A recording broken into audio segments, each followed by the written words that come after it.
Dzisiaj diabelskim okiem spojrzymy na projekt Immortal Rising 2. Ponad 600 000 graczy już zarejestrowanych, dziennie ponad 90 000 graczy aktywnych. No i co? W sezonie drugim mają do rozdania 50 milionów tokenów. Ile to będzie warte? Ciężko powiedzieć, natomiast ja zachęcam do udziału. W tym materiale pokażę Wam, jak przygotować się właśnie do już rozpoczętego sezonu drugiego. Dlaczego ten sezon jest atrakcyjny dla nowych graczy, jakich błędów nie popełnić. Zobaczycie też, jak wygląda gameplay, no i jak wszystko sobie poustawiać. Także zapraszam. Ok, na starcie pokażę Wam panel z misjami, do którego warto się zarejestrować z mojego diabelskiego linku, który będziecie mieli tutaj pod materiałem, ale również u góry się Wam wyświetli. Dzięki temu właśnie wspieracie mój materiał, mój kanał. No i co? Po pierwsze, zachęcam do wykonywania wszelkich misji, podobnie jak na pozostałych grach, które takie panele posiadały. Mamy tutaj misje związane z socialami, ale też mamy misje gamingowe. Jak widzicie, mi już tych misji gamingowych mało zostało. Już blisko jestem do wykonania dungeonów. Tutaj trzeba dobić do 40 levelu. Gdzieś tam się kręcę przy końcu, jeżeli chodzi o podbój piekła. No i jeżeli chodzi o Reed Soulstone level 18, też gdzieś tam można powiedzieć 17,5. Jeżeli chodzi o te 5000 Stardust, to powiem szczerze, nie wiem jak to wykręcę i czy w ogóle uda się wykręcić. Kolejną ważną zakładką to właśnie jest IMT Airdrop i tutaj macie możliwość w drugim sezonie zdobycie właśnie tego airdropa poprzez orbsy, które między innymi macie z misji oraz Soulbound Token Track. Jak widzicie, po połowie jest po 25 milionów z jednej i z drugiej puli. No i teraz sobie przeskoczmy tutaj, jeżeli chodzi o orbsy. Bardzo ważne są tutaj te dwa modyfikatory. Pierwszy z nich, tutaj otrzymujecie dodatkowy mnożnik za zdobyte orbsy. Jak widzicie, ja już skoczyłem na te 10 000. Natomiast jeżeli chodzi o wszelkie misje, to powinno Wam się udać przynajmniej razy 1,5. Tutaj razy 2, no właśnie dzięki refom, więc warto też gdzieś poszukać po znajomych, po rodzinie, żeby troszeczkę tych refów wklepali.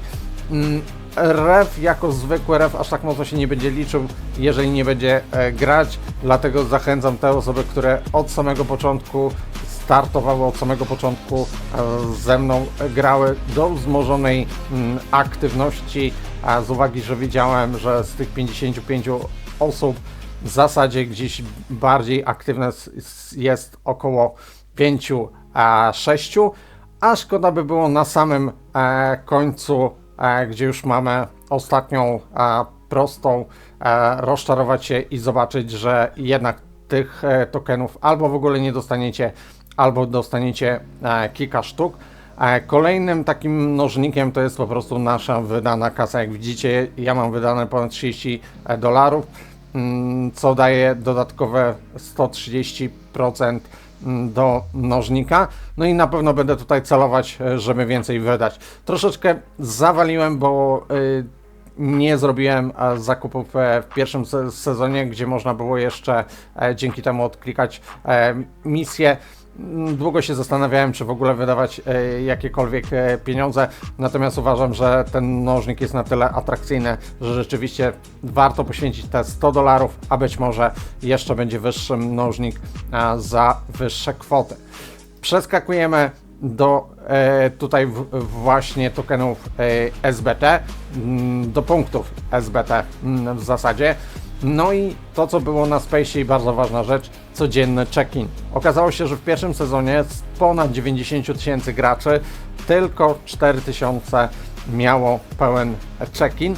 Mi jednego dnia właśnie zabrakło do pełnego check-inu. I tutaj też powiedzieli, że on będzie miał bardzo duży wpływ, więc tak naprawdę to Was nic nie kosztuje, wystarczy się codziennie zalogować, odklikać, zrobić swój check-in. Jak widzicie, ja mam 24 SBT dzięki samym check-inom. No i jeżeli chodzi o kolejne misje, to tym razem będzie punktowana arena, więc to jest bardzo duży atut dla graczy, którzy dopiero zaczynają, ponieważ możecie wskoczyć na specjalny serwer, który został właśnie przede wszystkim dla nowych graczy utworzony. Jest to serwer drugi, gdzie wszyscy zaczynają od tego samego poziomu. Mimo że już mamy tutaj 3 dni, gdzie się zaczął drugi sezon, to cały czas uważam, że jesteście w stanie tutaj nadgonić i w umiejętny sposób również porywalizować na arenie. Jak widzicie, bardzo dużo punktów można dostać za określone miejsca na arenie i powiem szczerze, w moim wypadku chyba top 500 to będzie taki naprawdę milestone, być może do wykonania, być może nie. Na pozostałe na pewno się nie silę. Być może gdybym rzeczywiście chciał tutaj startować od zera, to jakiekolwiek szanse bym miał. No i kolejne misje gamingowe. Tutaj zobaczymy, czy uda mi się Inverno przejść. Na pewno dungeony, jeżeli chodzi o piekło, poziom piekielny, tutaj uda się to wszystko przejść. Też 3000 Stardusta, więc to można zawsze połączyć. No i już macie zaznaczone, na co warto wydać swoje środki. Jeżeli chodzi o te poniższe misje, no to je łatwo wypełnić, po prostu 5 dni z rzędu trzeba pograć, też zrobić zakupy na arenie. No i już Wam pokazuję, gdzie zawaliłem w pierwszym sezonie. Wystarczyło kupić 1000 Stardusta. No i też nie udało się, bardzo liczyłem na to, że jednak się uda, nie udało się, natomiast troszeczkę boli tutaj te niewykorzystane zakup, gdzie byłoby to 50 punktów. A teraz chciałbym troszeczkę więcej Wam pokazać o samej grze, no i powiedzmy pokazać Wam jakieś patenty, na co tak naprawdę zwrócić uwagę. Ok, jak zobaczycie, to tutaj jeżeli chodzi o samą grę, no to gra jest taka instynktowna, będziecie w większości rzeczy wiedzieć. Ja chcę Wam pokazać na przykład Shrinę. Być może część rzeczy, przynajmniej tak to było na serwerze pierwszym, część rzeczy po prostu w miarę waszego rozwoju się odblokowuje, nie od razu do wszystkiego macie dostęp. Natomiast jeżeli chodzi tutaj o tę Shrinę, no to u mnie to też po jakimś czasie się odblokowało. No i pierwszym moim błędem było to, że ja tutaj się skupiłem na oglądaniu reklam. Jeżeli nie zakupicie sobie takiego pakietu, to niestety musicie ustawiać budzik co godzinę i w tym wypadku już Wam pokazuję. Należy kupić właśnie Shrim Live Pass. No i już macie jakąś tam kasiorę wydaną. Teraz mi ciężko powiedzieć, ile to kosztowało, ale to jakieś były drobne. No i też warto sobie, akurat mi te reklamy nie przeszkadzają, natomiast warto sobie dla tych, którzy nie będą chcieli oglądać reklam, po prostu za 27 zł wykupić pakiet, który Was zwolni z tych reklam, bo tych reklam naprawdę można sporo oglądać. Tutaj po prostu klucze, które będą potrzebne Wam do dungeonów, to są dodatkowe. I zobaczcie, mamy 4 klucze po 7, czyli 28 reklam. Czasami te reklamy są po 30 sekund, czasami po 50 sekund, czasami są szybsze. Natomiast no, dla niektórych może to być irytujące. Dodatkowo w niektórych miejscach też możecie tutaj sobie odklikiwać, na przykład tutaj macie też dodatkowy przy evencie świątecznym, też za reklamę możecie obejrzeć reklamy i ten dół sobie ściągnąć. Tutaj też macie Christmas Passy, ja pewnie będę je odblokowywać. Tutaj dodatkowe pakiety, takie pakiety codzienne.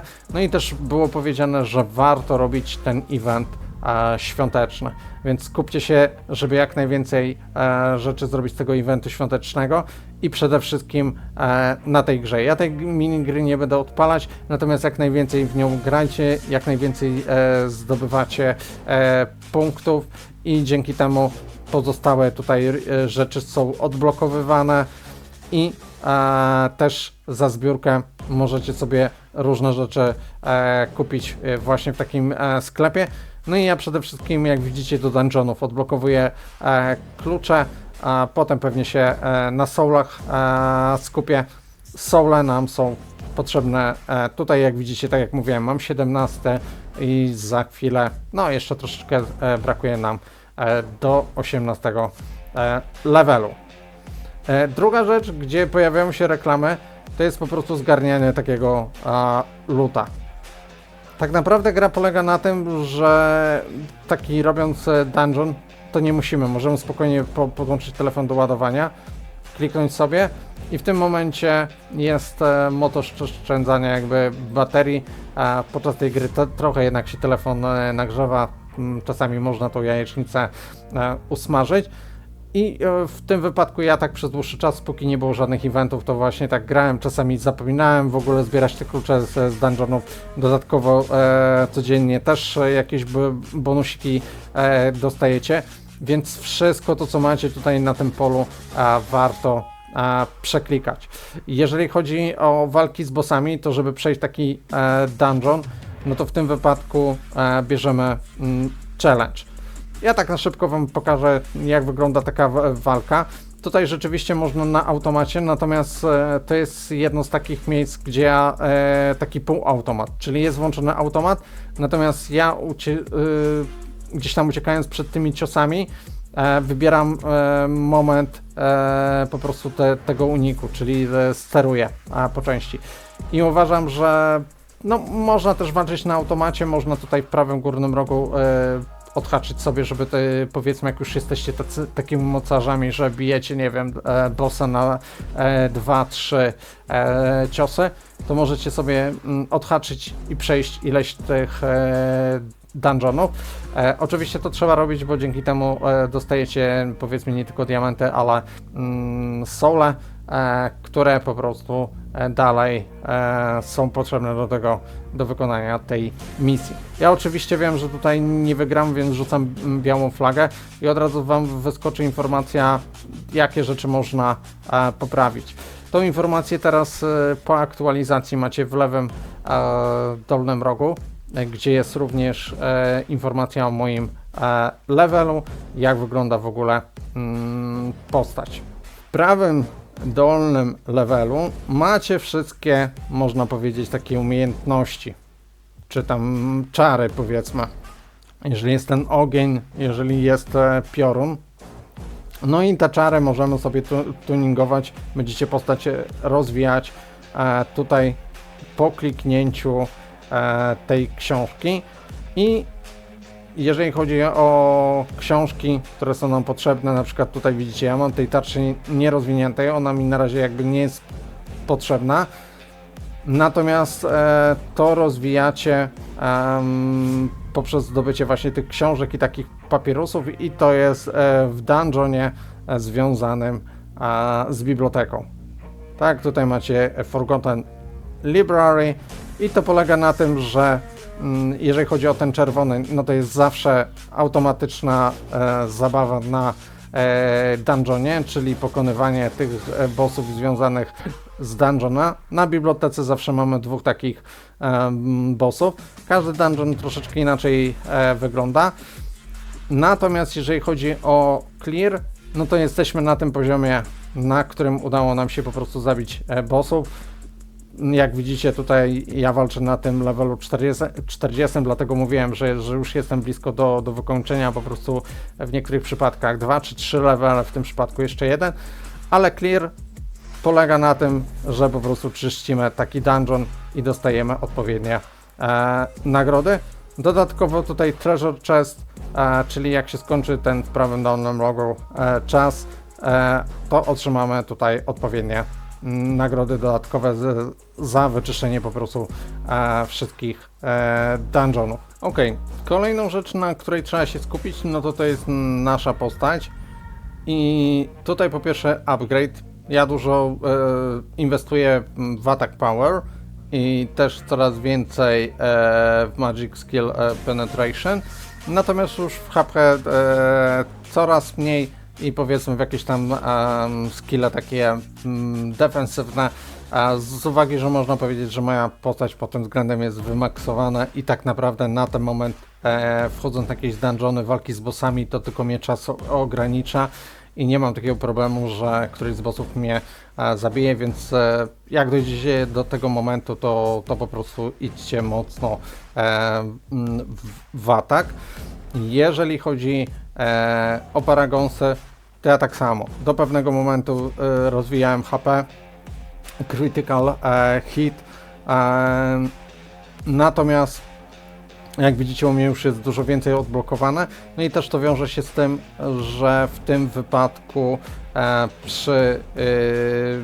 im wyżej macie ten tier odblokowany, tym więcej trzeba po prostu tego jakby levelu wydać.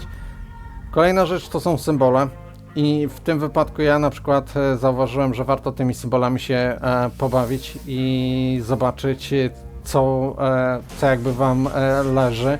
To też będzie zależne od kombinacji magicznej. Ja nie będę omawiać tych wszystkich kombinacji, nie powiem, że znalazłem jakiś super efektywną kombinację, która nie wiem, pozwala mi być dużo wyżej. Natomiast też wam za chwilę powiem, na czym się skupić i czego nie robić, to co ja zrobiłem na początku, ale dopiero niedawno się dowiedziałem. Więc tutaj tak naprawdę upgrade'ujemy, jeżeli chodzi o te symbole. No i te symbole stąd możemy tak naprawdę dostać, ale też jest drugie miejsce, gdzie te symbole otrzymamy. To jest Summon Shop, który możemy przywołać za kryształy. I po pierwsze tak, tu możemy sobie przywołać broń. Jak widzicie, no nie tylko broń, ale wszelkie tutaj te rzeczy, które będziemy używać. No i nie musimy tego oglądać. Im więcej przywołujecie, tym po prostu macie szansę odblokować tutaj te rzeczy i tutaj też pojawiają się te reklamy. Natomiast również możecie przywołać te symbole. Natomiast do przywołania symboli potrzebujecie Stardust, tak? W tym wypadku. Więc to jeżeli zakupicie, to już wiecie, na co można przede wszystkim wydać. No i jeżeli chodzi jeszcze o naszą postać, bo tu już chciałem do broni, to po prostu Awaken. Awakening też jest taka misja, z tego co pamiętam, to w tym wypadku no ja też do momentu, kiedy nie miałem tego potrójnego S-tiera, to leciałem wszystko jak można. W tym potrójnym S-tierze dużo więcej potrzeba. No i tutaj rzeczy, które potrzebne są nam do Awakening, jak widzicie, zdobywamy w dungeonie, który się nazywa Rifts of Trials. Tutaj każdy dungeon, że tak powiem, jest do czegoś potrzebny, nie ma czegoś takiego. Jeżeli chodzi o sloty, to tutaj bardzo ważna rzecz, jeżeli chodzi o sloty. Ja nie zauważyłem, że tutaj rzeczywiście można, jeżeli fajna rzecz nam wyskoczy, zablokować. No i niestety losowałem tak naprawdę na samym początku tylko jedną. Dużo rzeczy potraciłem.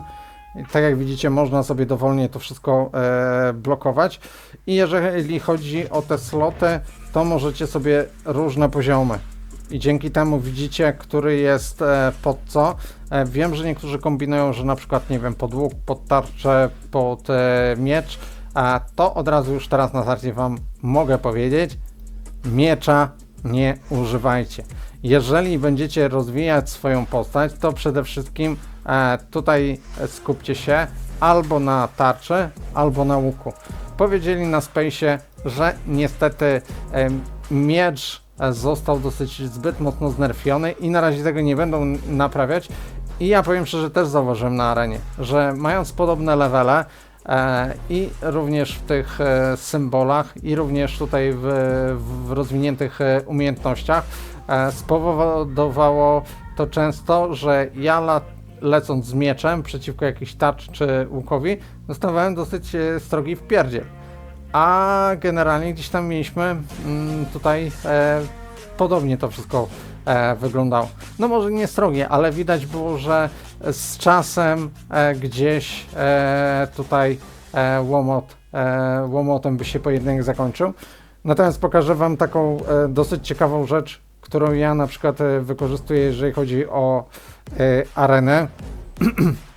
Dobra, niech będzie na potrzeby filmu, niech będzie taka arena z pierdzielem. I tutaj też macie automat. Natomiast jak ja widzę, że walka jest wyrównana i jest szansa, czasami dostaniecie taki stunet, że po prostu się już nie ruszycie, że przeciwnik, ale powiedzmy, jeżeli widzę, że przeciwnik jest do pokonania, to po prostu od niego uciekam. Zadaję pierwsze 2-3 mocne ciosy i na sam koniec jest ucieczka, więc taką zabawę też również polecam, można wykonać. Co do areny, no to tak jak widzieliście wcześniej, też jest sklep, też można tutaj sobie wszelkie klucze do dungeonów pobierać. No i macie te rune dice, które znajdziecie również w dungeonie, który się nazywa Goblin Vault. I te rune dice właśnie są do naszych slotów. Tutaj w przypadku slotów możecie wybrać, tak, na z czym Wam zależy, power, magic, które mają wyskoczyć. No i losowanie. Wybieramy jak długo ma się to losować. No i albo się skończą Wam te kości, albo po prostu wylosujecie. Jak widzicie, no ja po części mam troszeczkę źle to dobrane, ale będę gdzieś to nadganiać. No i tak naprawdę, jeżeli chodzi o te rzeczy, które tutaj mamy zawarte, to polecam w momencie, kiedy wszystko, szczególnie dla tych nowych graczy, którzy zaczną od samego początku, to polecam po prostu wszystko klikać. Być może na tym serwerze drugim już będziecie mieli wszystko odblokowane i po prostu lecicie z buta ile tylko się da. Być może tak to zostanie rozwiązane, z uwagi na to, że na ten moment, no, oni chcą teraz jak najwięcej graczy pozyskać. Z tego, co Wam powiedziałem, no, jest 600 000 graczy, natomiast no, około 90 000 z nich bierze taki udział. Tutaj, jeżeli chodzi o broń, no to ją możemy w następujący sposób rozwijać.